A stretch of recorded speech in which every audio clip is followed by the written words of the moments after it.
Hi, I'm McClean. I'm the founder of Flow Group and Green Line Conversations. And this podcast has grown out of the chaos that's been thrust upon us.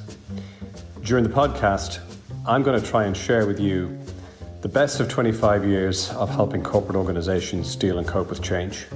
So, as you're out there, busy making sense of it all, trying to cope, and maybe in some cases trying to rebuild your organizations, I'm hoping that some of this can be of some assistance.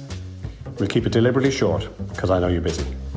Let's dive in. You know, all change involves chaos. We've been dealing with corporate organizations for almost a quarter of a century, working with over 300 organizations and their leaders, helping them manage through change across 38 different industry sectors. So we're used to chaos. However, mostly the chaos comes with a small c. The last time it came with anything like a capital C was during the financial crisis back in 2009. And one of the things that we observed during that period, we observed that it brought out the best in leaders, but it also brought out the worst in leaders.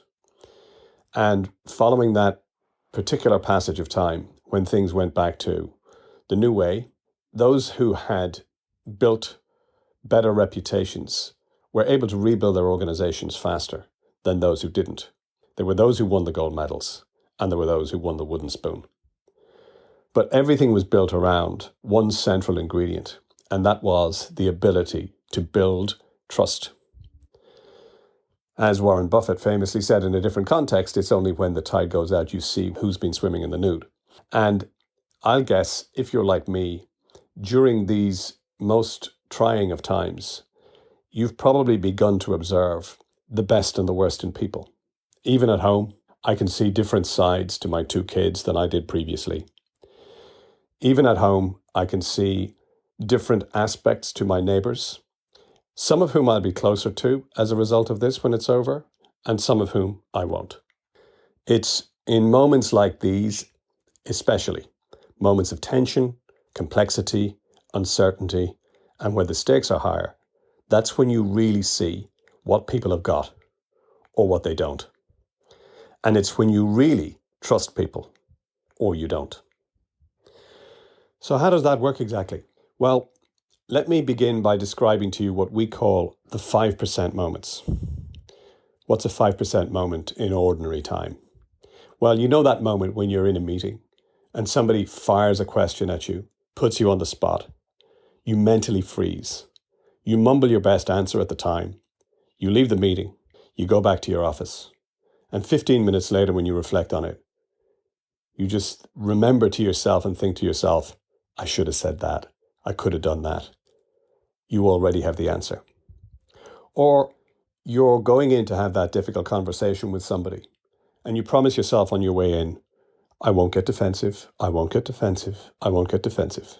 And as you're leaving it, after the conversation's gone, you walk down the hall and you say, I shouldn't have got defensive. I shouldn't have got defensive.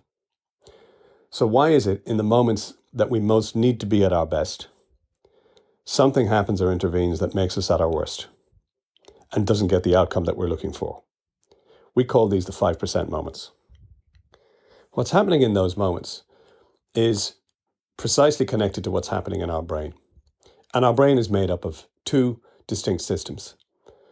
If you imagine it like a fist, and if you have the liberty and you're not driving your car at the moment, if you splay open your fingers and your thumb, and you close your thumb inside and wrap around your four fingers on the thumb to make a fist, that's a pretty good working model of your brain. You've got two systems. If you splay it open again, you've got your four fingers, which represents your thinking brain. Wrapped inside your thinking brain, you've got your thumb, which is representative of your feeling brain. They do two very, very different things. The thinking brain is what is operational and is minding you or looking after you and in play 95% of the time. And it does four things, four fingers.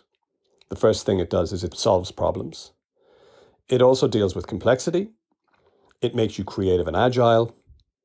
And it also prioritizes future first in your decision making. That's the thinking brain. The feeling brain is completely different, the thumb. It's only got one focus and one purpose, and that is to keep you safe and to keep you free from harm. So it's constantly monitoring for danger in all dimensions. It only typically activates a minority of the time, and when it does, it kicks in instantly, and it operates a fight or flight response. During the current climate of tension, complexity, uncertainty, and higher stakes, it is far more likely that the limbic system or the feeling brain will be in play more often and with more virulence than it would typically in ordinary times. It's more active now. And the impact that it has when it takes over the controls is it literally makes you stupid. It shortens your horizons and it narrows your focus. And when I say makes you stupid, it accounts for the reasons why people end up having fistfights in the aisles over toilet rolls. It makes no sense when you step back and look at it. But then again, people aren't applying their thinking brain. But here's the rub. There are more 5% moments in chaos than there are at any other time. And it's only in 5% moments that trust is built or trust is broken. We discovered in earlier episodes that at no other time like this are people watching you and their limbic systems are scouring to determine whether you are really a friend or a foe. This limbic system has kept us alive and kept the species going for over 150 million years. So it knows a thing or two. It learns and understands in ways that we don't logically apply. So it knows.